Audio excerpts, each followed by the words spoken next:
Most of us fall into a quiet trap. We master a trade, finish a degree, or learn a practical skill, and we decide we are done. We treat graduation as a finish line, believing that the tools we have right now will be enough for the rest of our lives.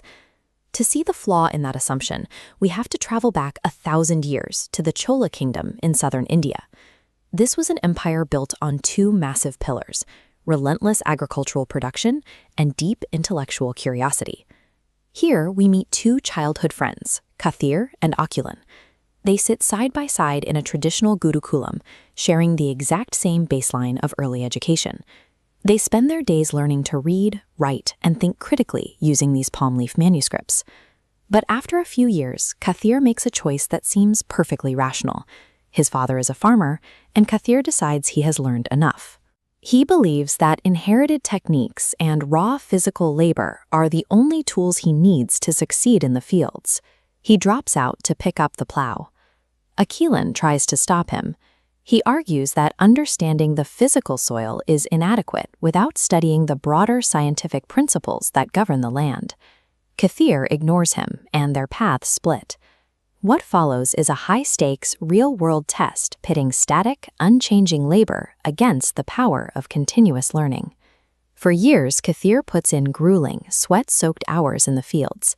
He executes the exact same traditional techniques his father used, relying on a fixed set of rules to yield a crop. Meanwhile, Aghalya stays at his manuscripts. He pushes past basic literacy into advanced disciplines, absorbing everything about complex natural systems, mathematics, and geography. Their mental models of the world look entirely different. Kathir operates on a closed loop, working with a finite set of inherited data.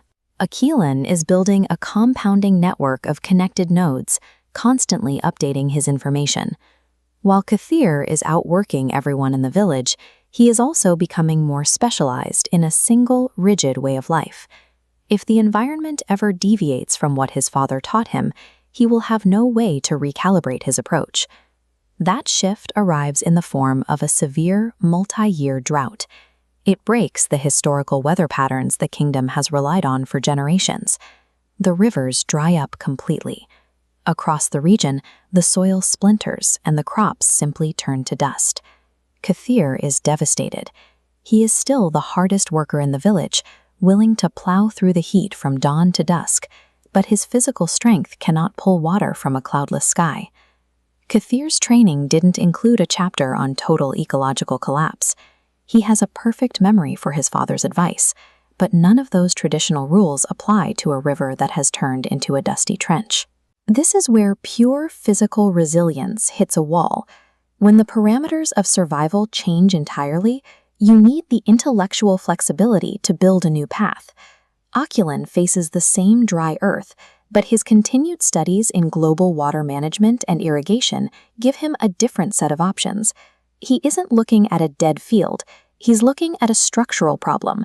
He skips the manual labor and takes a macro-level survival strategy directly to the king. He doesn't propose working harder, he proposes working differently.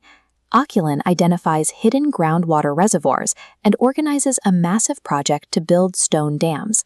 These structures are designed to capture the brief, violent flash floods that occasionally strike the region, redirecting that water through a new network of canals to keep the soil hydrated.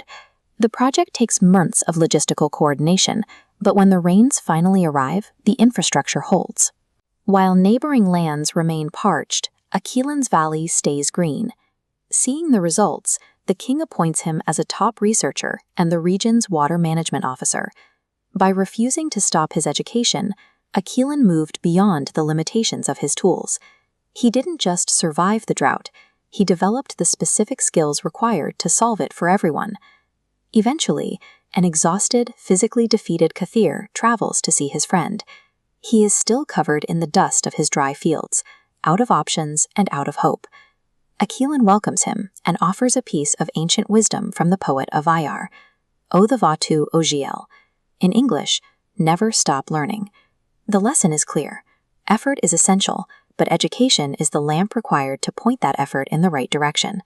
Labor without learning is an engine running in neutral. Kathir finally realizes his mistake. He chooses to start over, enrolling in an agricultural college to merge his physical work ethic with modern scientific methodology. True wealth is the ability to adapt. Whether you're facing an ancient drought or a shifting modern economy, graduating is a myth.